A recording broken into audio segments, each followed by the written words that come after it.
Então vamos agora já subir aqui o nosso primeiro convidado da live de hoje, do programa Fórum 11h30 desta sexta-feira. Cacai, bem-vindo aqui, tudo bem?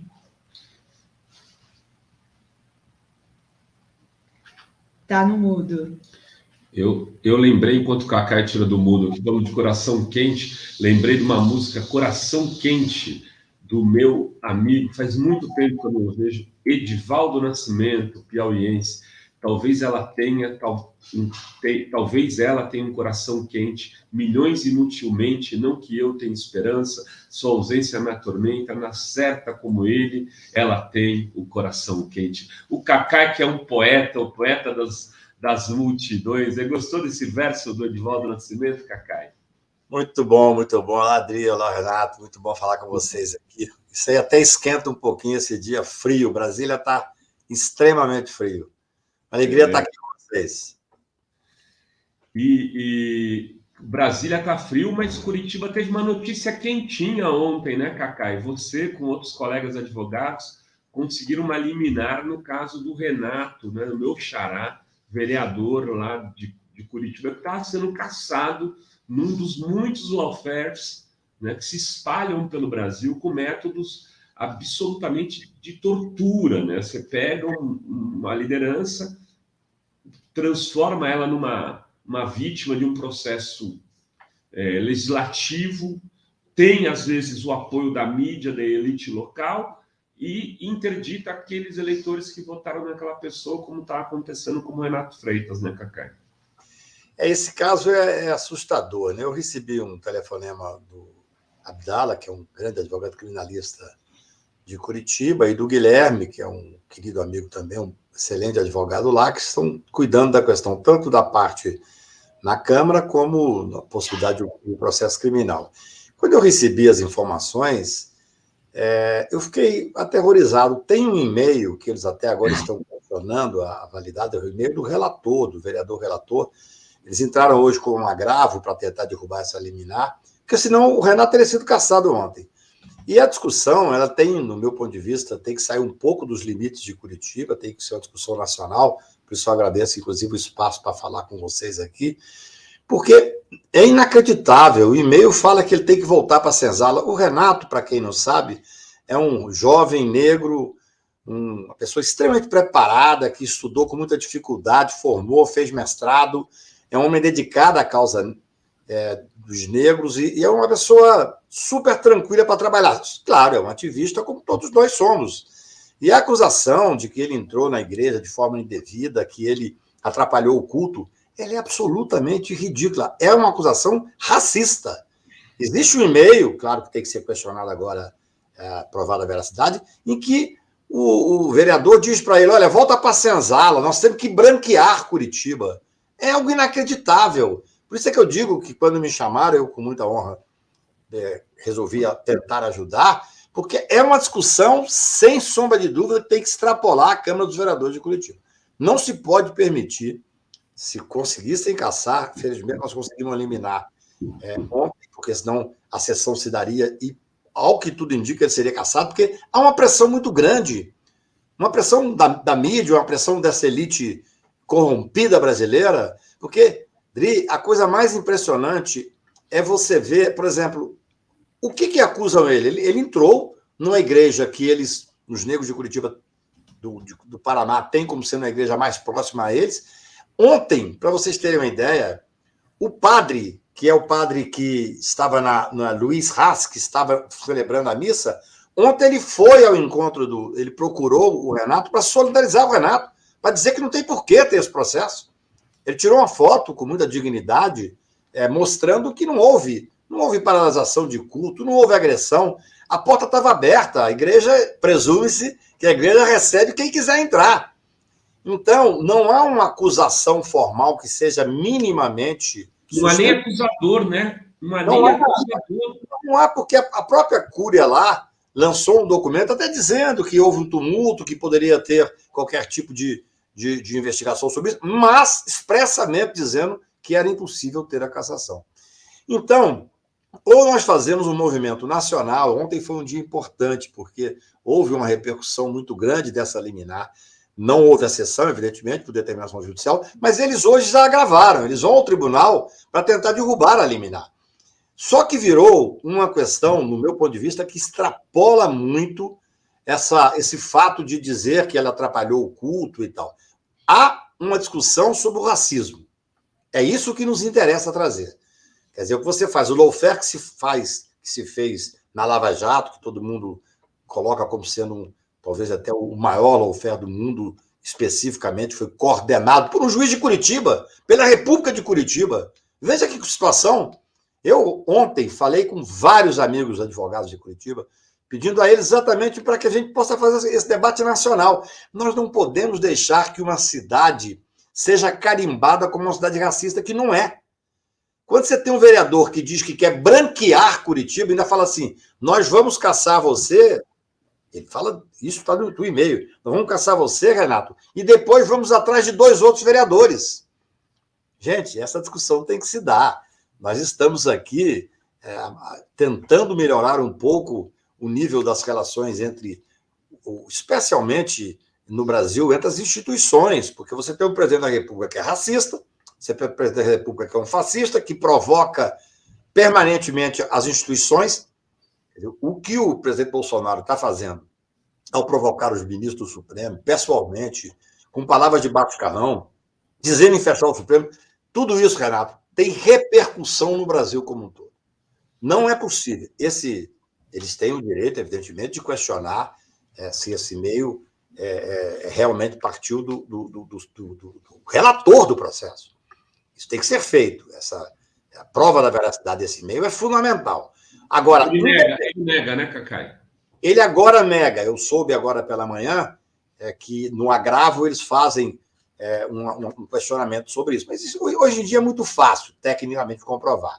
Mas o que é indene de dúvida, que não tem sequer questionamento, é que houve um acordo prévio para caçá-lo. Ou seja, as pessoas têm que ter a consciência. Por que o Poder Judiciário pode fazer essa análise? Porque a jurisprudência é pacífica. Todos os tribunais do Brasil entendem que quando você vai caçar o direito de alguém, e olha que caçar um vereador, caça o seu direito político, caça os seus milhares de curitibanos que acreditaram nele e que votaram nele, não há nada mais grave do que caçar, no meu ponto de vista, do que caçar alguém politicamente. Porque você está caçando também os eleitores que acreditaram nele. E aí não há uma acusação, como você falou muito bem. Que acusação que há? Que ele entrou num culto, que ele atrapalhou o culto? Nós vamos caçar. Recentemente nós vimos, em São Paulo, um deputado apalpou o peito de uma mulher, o seio de uma mulher, e não negou. Aqui está gravado. Esse cidadão não foi caçado.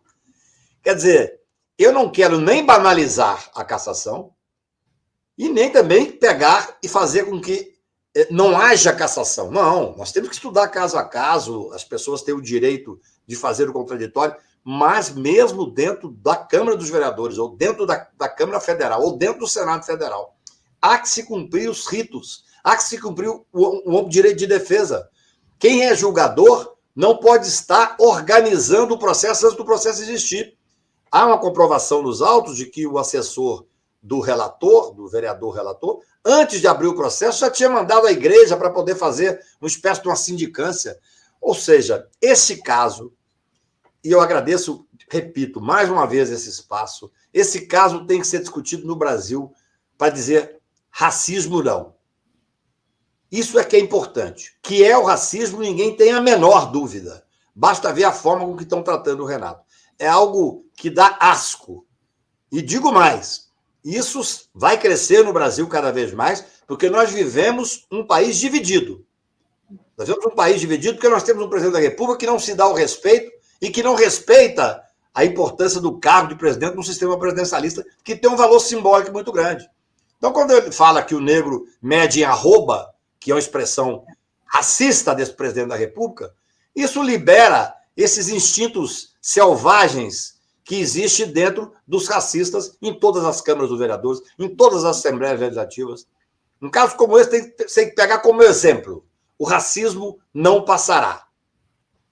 Muito bem. E o pior de tudo é porque ele estava protestando contra o racismo, né? Contra a morte de 2 homens negros, né? Um Moise, né? Que tinha sido morto, assassinado no quiosque no Rio de Janeiro, e até hoje está, né? O caso simplesmente foi esquecido, e um outro assassinato de um outro homem negro. Então, ele que estava protestando contra o racismo está sendo vítima do racismo na própria Câmara. E é possível, agora o processo está suspenso, é possível entrar com uma ação contra esse vereador, contra o relator, que por racismo, por crime de racismo?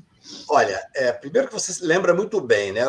O movimento que eles estavam fazendo, o movimento pacífico, era exatamente para protestar, especialmente contra a morte desses dois negros. Veja bem, esse Moise que morreu naquele quiosque lá no Rio de Janeiro, tem uma foto que é uma das coisas mais chocantes que eu vi nos últimos tempos, que é ele morto. Ele foi morto de forma brutal dentro do quiosque, e o quiosque continuando a trabalhar, as pessoas tomando cerveja, comprando coisas, e ele morto, como se não existisse ninguém. A invisibilidade do negro no Brasil é muito triste. Não é uma expressão que nós usamos para poder reforçar a necessidade da luta contra o racismo, não. É um fato, ele estava lá, no fundo morto, e as pessoas simplesmente continuando a usar o quiosque. A própria decisão da juíza, que foi uma decisão técnica, ela coloca essa hipótese. A decisão da juíza que suspendeu, na verdade, foram elencados vários pontos que, no meu ponto de vista, seriam suficientes para anular todo o procedimento, começar de novo o procedimento, se os vereadores chegarem à conclusão que deve começar de novo.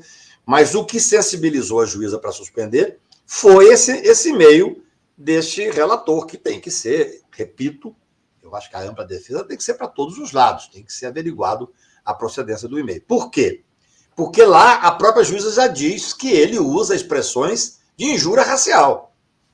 Quer dizer, comprovada a veracidade, não só tem que anular, tem que tirar esse cidadão, como aí sim, há uma quebra de decoro evidente, né? Quem tem que ser caçado é ele, né? Não, claro. Não é só a questão criminal, Adri. Aí você tem também uma quebra de decoro, porque, repito, comprovada a veracidade, você tem um vereador se referindo a outro vereador, dizendo: volte para a senzala, vamos branquear Curitiba. Eu acho que os curitibanos têm a obrigação de vir a público dizer não a esse gesto racista. Isso é fundamental. Isso é muito grave, isso até grave, tão grave que é assustador, né? É assustador. É difícil de acreditar que um outro parlamentar enviasse um e-mail para um colega que está sob processo de cassação, né, fazendo esse tipo de coisa. Então, vamos tomar os mesmos cuidados que o Cacá aqui. Vamos deixar que a justiça dê conta de verificar a autenticidade disso. Mas, acho que foi ontem, em Niterói, se eu não me engano, ele me corrija, que uma vereadora trans foi xingada, como é que é o termo utilizado? Você é uma escrotidão, uma deformação, foi uma agressão assim que você fala, como tratar um outro ser humano desse jeito. Isso foi em público.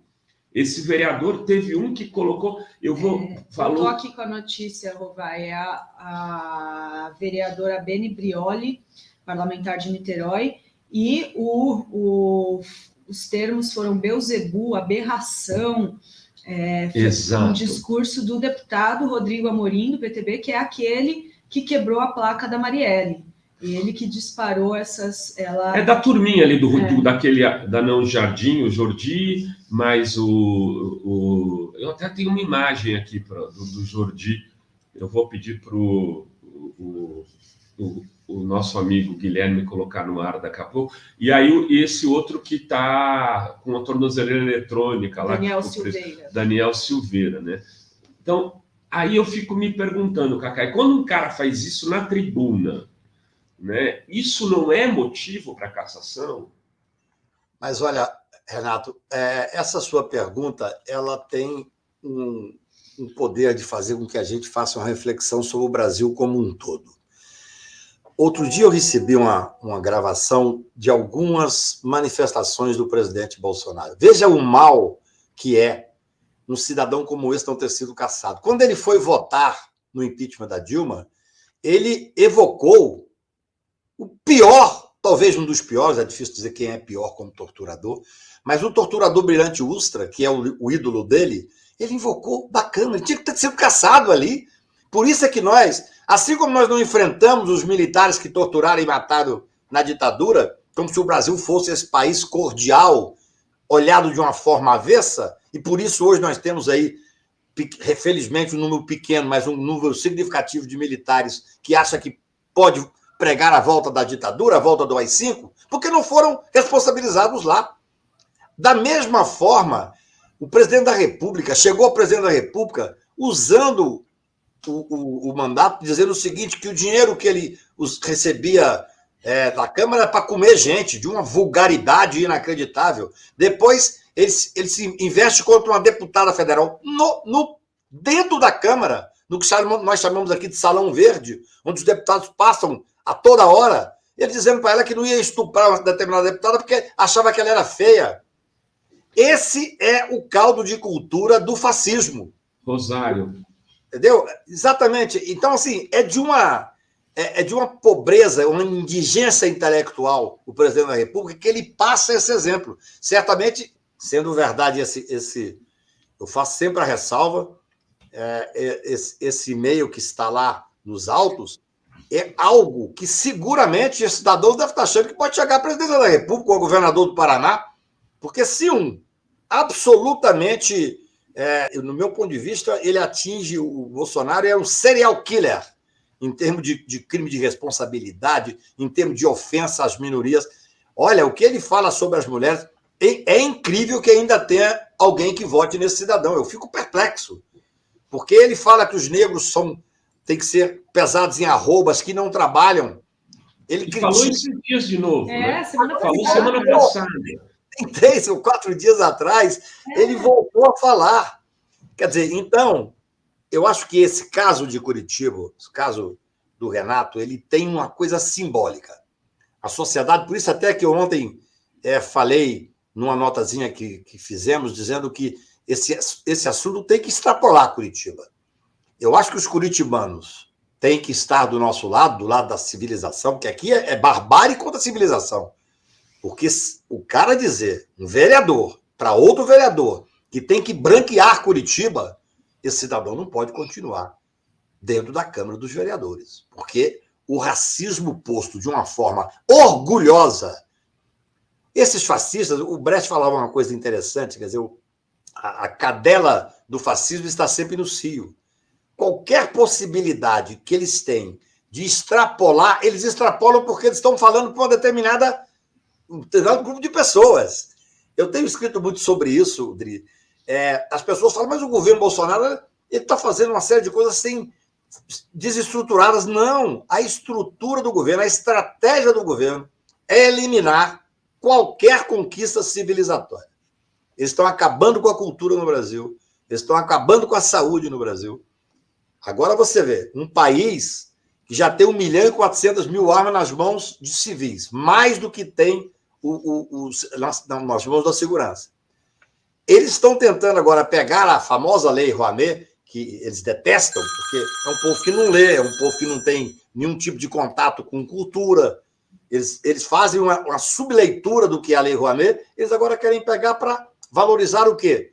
Aquelas publicações que venham dar margem à possibilidade de vender mais armas. Olha que inversão que nós estamos vivendo. Por isso é que tem um vereador em Curitiba que tem a coragem de falar que tem que voltar para a senzala um colega dele que é negro, de falar que tem que branquear a cidade. Por quê? Porque pega o exemplo de um deputado que deveria ter sido cassado pelas inúmeras ofensas que ele fez à civilização, nem vou dizer só aos negros e às mulheres, não, a todos. Ele dizer, quando ele tem uma filha, fala, não, foi uma fraquejada que eu dei porque nasceu uma mulher. É algo que tem que ser estudado sob o prisma da psiquiatria. Não dá para discutir só sobre o direito, não. Eu pedi para o Guilherme a foto do flagrante do Carlos Jordi. Eu não sei se o Guilherme conseguiu, aí eu fiz o flagrante. Eu tenho fotógrafos espalhados em Brasília. O Rovai e o Jordi estão sempre trocando farpas no Twitter lá, né? Ele me ama. Ele ama o Romário. Aí, quando ele fala alguma coisa, Romário... eu coloco essa foto. Cadê o Guilherme? Deixa eu ver se ele colocou aqui. Não está aí aqui. Não subiram ainda imagens reveladoras do Jordi trabalhando. Mas é assim, assustador, né? Essa questão. Se naquele voto do impeachment tivesse tido uma reação maior da sociedade, né? Imagina, homenagear um torturador, acho que a gente não estaria mesmo, como você falou, com um presidente como ele, né, o Bolsonaro, e com todos esses ataques, o filho dele recentemente homenageando a cobra que torturou, né, na tortura da Miriam Leitão, coisas assim, são tantos absurdos, né, tantos exemplos da barbárie, né, que eles defendem, assim, né, dessa civilização versus barbárie. Por isso que eu tô numa campanha, vamos chamar assim, eu tenho escrito sobre isso, escrevi essa semana novamente. Nós não temos outra saída para o Brasil. Nós temos que ganhar no primeiro turno. Nós temos que tirar esses fascistas do governo. Porque, veja bem, além de fazerem tudo isso, de levarem seguramente o cargo, especialmente, os senadores também, alguns deputados, fazer essa apologia ao crime, fazer apologia à tortura, apologia a vários outros crimes, ao racismo, nós temos que ver o seguinte: eles agora tentam, as pessoas querem às vezes diminuir a importância disso, mas fortemente contra as urnas eletrônicas. Então, assim, não há dúvida de que elas são seguras, porque fizeram todos os testes possíveis.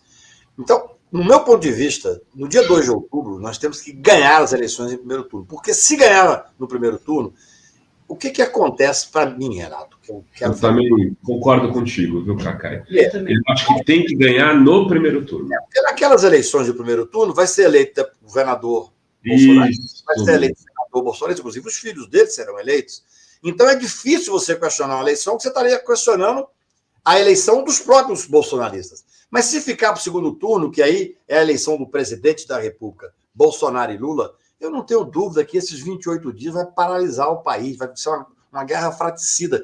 E eles vão questionar, ou tentar questionar, o inquestionável, que é a validade das urnas. Então, nós temos que tentar buscar uma estabilidade democrática. Acho que eu nunca imaginei chegar aos 64 anos tão ciente da necessidade de cumprir a Constituição, de ser legalista, de não afastar um segundo sequer desses ditames democráticos que permitem que as instituições convivam de uma forma que subsista no final e ao cabo, que é o que interessa, o Estado Democrático de Direito. Então, para nós é fundamental. Tem o chat aí, Dri, o Henrique César mandou um e-mail, eu vi, Henrique, para lançar em Osasco Como Derrotar o Fascismo. É um livro meu de Sérgio Amadeu, que já está às vendas aí, como vocês sabem, foi lançado aqui em São Paulo. Vamos lançar em Brasília aí, viu? Tinha um pessoal de Brasília que me procurou para lançar, eu não sei como é que ficou. Se a pessoa estiver aqui na live, fala comigo de novo por e-mail, que eu vou tentar resolver isso. E quero ir para Brasília, quero ir para o Rio, quero ir para Piauí, que o pessoal está chamando para ir lá para o Piauí, Osasco, vamos fazer esse livro rodar. E aí pedir para as pessoas, hoje é sexta-feira é dia de ficar membra e membre. É dia de apoiar o jornalismo independente de qualidade. Porque tem jornalismo que se diz independente que não é de qualidade também. Então, a gente tem que escolher aqueles que representam o jornalismo mais profissional desse nosso campo, né? A gente tem investido muito aqui. Estamos com um programa do Mauro Lopes Cumprindo pela manhã, que está bombando. Tem aqui o nosso, às 11 agora, vai quase a 1. Depois o Miguel do Rosário com o Jornal da Fórum. Sinara Menezes com o programão. Ela vai estar com o Renato Freitas hoje, viu, Cacai? Renato Freitas vem conversar com a Sinara. Enfim, apoia o nosso jornalismo, né, Dri? É isso aí. O Pandora 3D diz: bom dia, Cacai. Eu sigo o perfil de tatuador que outro dia estava fazendo propaganda de armas. É permitido? Como denunciar? Não tem. Fazer propaganda de armas é permitido, né? Não... Na verdade, nós estamos vivendo um problema grave no Brasil, né? Porque cada vez mais há uma facilitação para você comprar armas, para você ter arma em casa, ter porte de arma, você fazer parte de clube que seriam profissionais e para isso podem ter 2, 3, 4 armas. Eu sou assustado com o que está acontecendo no Brasil. Você viu um dado essa semana, os Estados Unidos tem 400 milhões de armas. Imagino que é isso, mais do que toda a população americana. Então, há uma banalização da questão das armas no Brasil. E não tenho dúvida, não. Se esse pessoal for reeleito, um dos grandes setores que irá crescer assustadoramente será o setor armamentista. Não tenha dúvida. Então, infelizmente, é possível. Você, dentro de cumprindo certas normas, você pode vender arma no Brasil e cada vez mais com maior facilidade. E, Cacai, você falou dessa questão aí do Bolsonaro, os filhos dele estarem sempre questionando as urnas eletrônicas e ameaçando, né, que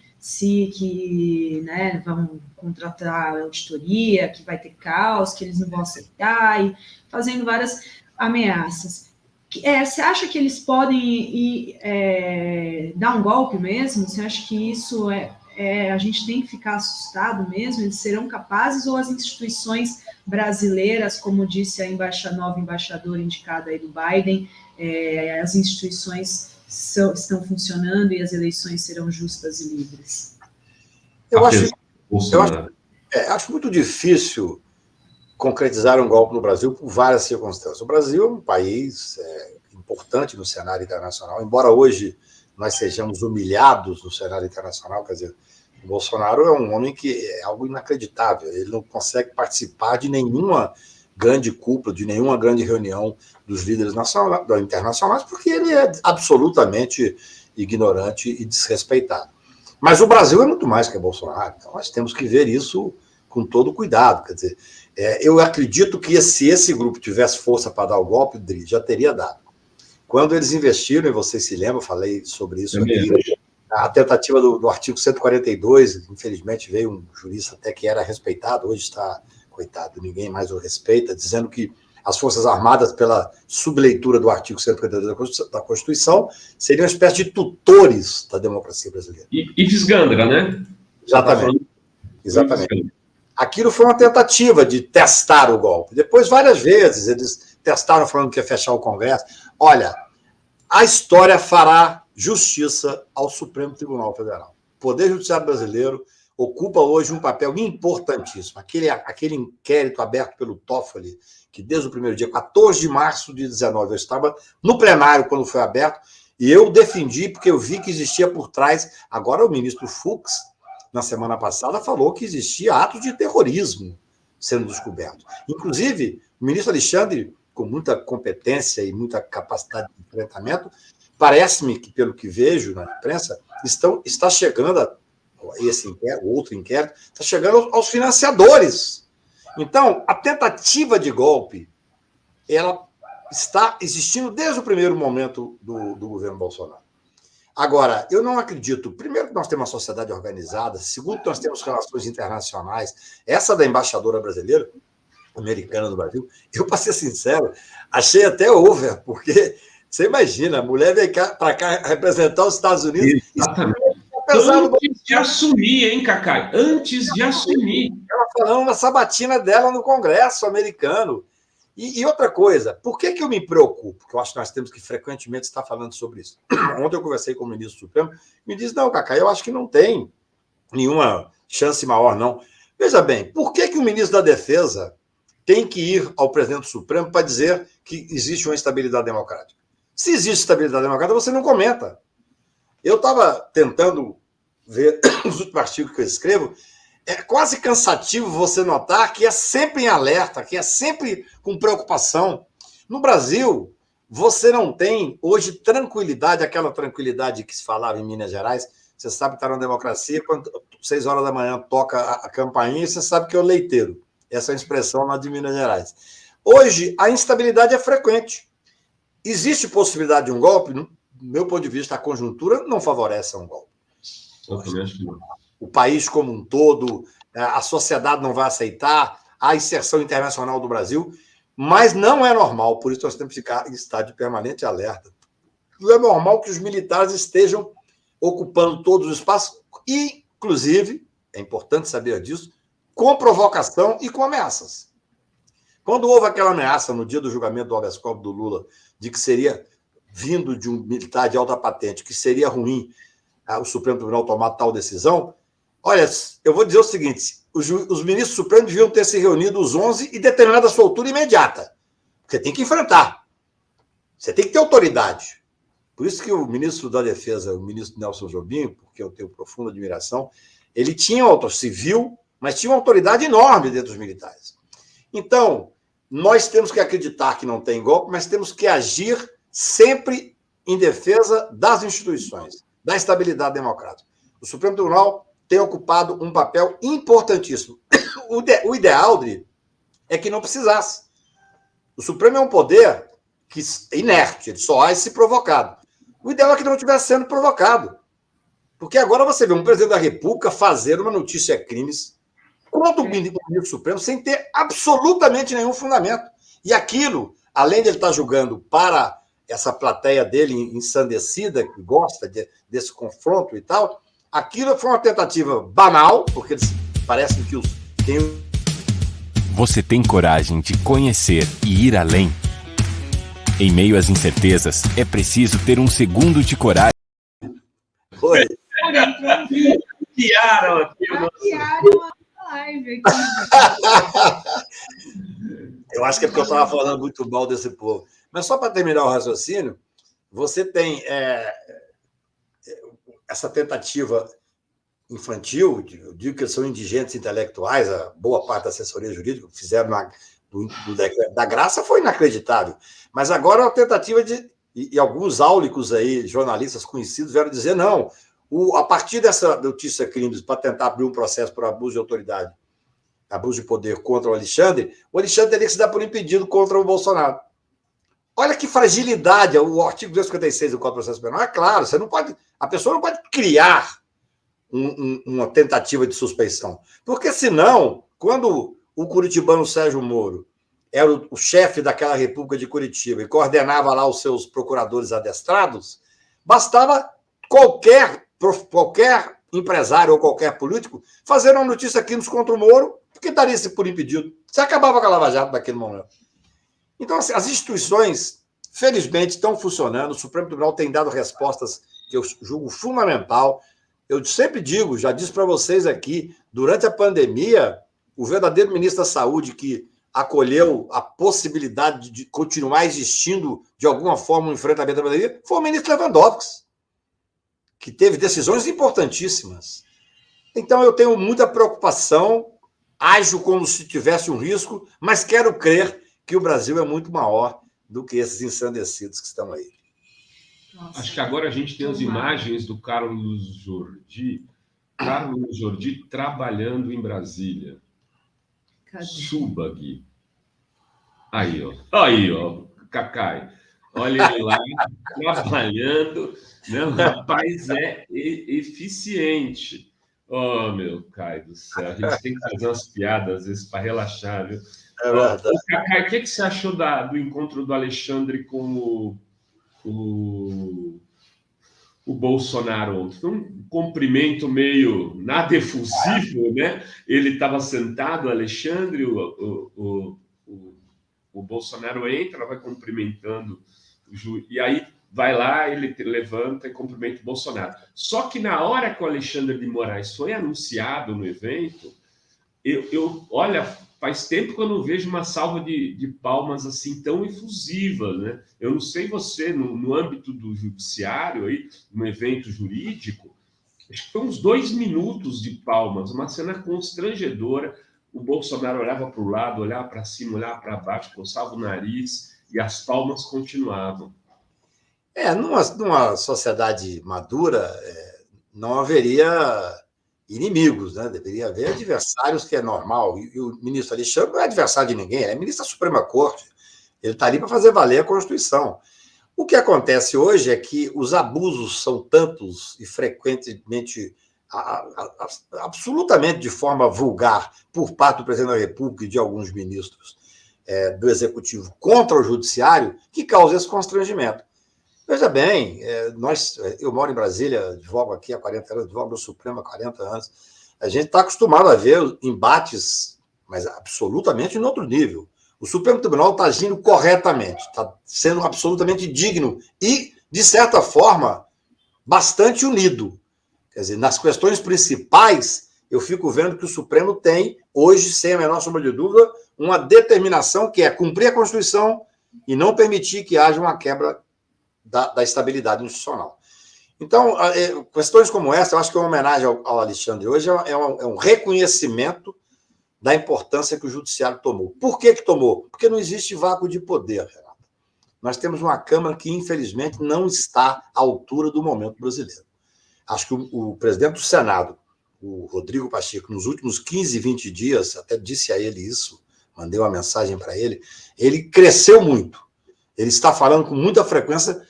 Também, assim, para um mineiro como o Rodrigo, está defendendo direto que tem que haver estabilidade, é porque está sabendo que deve estar tendo alguma instabilidade, né? Porque o mineiro não fala, eu sou mineiro meio atípico, assim, acho que depois que recebi o título de cidadão honorário carioca, eu virei um pouco carioca, entendeu? Mas eu tenho preocupações, eu acho que uma solenidade como essa, que bom que se cumprimentaram. Nós temos que voltar a ter a relação normal entre os poderes, porque é assim que vive numa democracia. Não pode existir adversário. Ninguém pode ser adversário de um ministro do Supremo. Você pode ter... Eu mesmo tenho processos lá que... Eu já advoguei para 4 presidentes da República, para mais de 80 governadores, normalmente nas cortes superiores, sempre com decisões técnicas e que eu não levo. Saiu dali e acabou. Não tem porquê eu achar que tal ministro está agindo assim, assado. Agora, o presidente da República, ele não se acanha. Ele xingou o ministro Luiz Roberto Barroso, quando era presidente do TSE, de uma forma que, sinceramente, parece um menino que está na rua, brigando, chutando bola na rua de Patos de Minas. Então, a gente tem que ter muita preocupação. É preciso voltar à estabilidade entre as relações dos poderes. É necessário que volte. O Brasil não merece viver nessa extrema agonia que vive. Hoje é todo dia uma agonia maior. E, Cacai, como que você está vendo a campanha dos lavajatistas aí, Sérgio Moro, né, que tem, inclusive, agora vai ser investigado por conta da mudança do domicílio eleitoral, ele e a esposa Rosângela, e a preocupação de, porque assim, a expectativa é que eles sejam eleitos, né, ele, Dallagnol, a preocupação de ter esses lavajatistas no Congresso, lá na Câmara, como que você... Olha, me preocupa pouco, para ser sincero com você. Claro, se chegassem ao executivo, me preocuparia, porque nós temos um sistema presidencialista. O Moro saiu candidato a presidente da República e acho que foi bom para ele ver o tamanho que ele tem. Acho até que é menor ainda, ele vai se desmilinguindo enquanto faz campanha. Porque toda vez que ele fala, vê a fraqueza intelectual dele. Toda vez que ele tenta fazer política, vê que ele não sabe fazer política. Agora, na Câmara, a Câmara é um espaço democrático, não vejo nenhum problema ele estar ali como deputado, ver um ex-procurador, porque, veja bem, tudo que eles tentaram até hoje passar na Câmara, eles perderam. O Moro apresentou o projeto anticrime e nós derrotamos fragorosamente o projeto anticrime. O Deltan foi o pai daquela ideia falsa, porque eles não têm lealdade intelectual.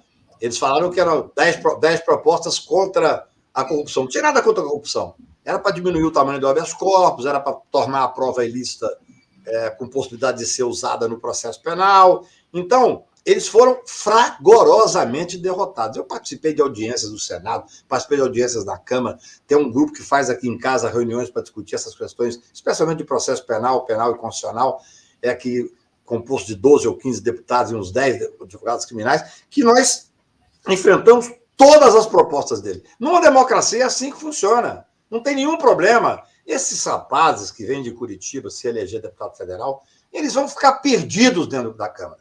Não vão ter espaço nenhum. Eles são medíocres. Eles não têm capacidade de diálogo. Eles têm o poder da caneta.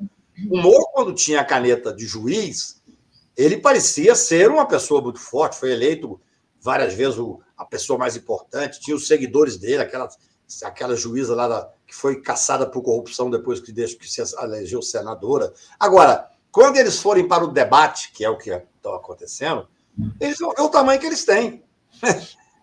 Você imagina, eu sempre defendi, Dri, que o Moro nunca quis ir para o Supremo. Ele tinha o direito de querer ir para o Executivo, para onde ele quiser. Só não podia instrumentalizar o poder do Judiciário.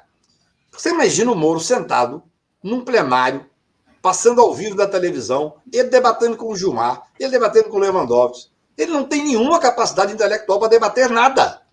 Então, que eles sejam eleitos, se forem até o fim, porque o Moro agora está sendo investigado, talvez perca a possibilidade de ter os direitos políticos. Parece-me que também a condenação do Deltan pode levá-lo a perder os direitos políticos. Mas eu não vejo nenhum problema desse povo chegar na Câmara, não. A Câmara tem 581 deputados e tem gente lá que é exatamente do nível deles e que eles representam. Num processo democrático, a escória tem que ter sua representação. Essa é a verdade. Nós não podemos querer que ali tem pessoas que tenham preparo específico, não. A democracia é feita disso. Eu vou pedir licença, mas eu vou ter que entrar. Eu tinha dito para você que eu tinha um compromisso e eu estou entrando num outro debate aqui, então agradeço imensamente, especialmente a hipótese de falar sobre o Renato, sobre o racismo. Muito obrigado a vocês. Muito obrigada, Valeu, Cacai. Cacai. Parabéns pelo trabalho aí. Até a próxima. Obrigada.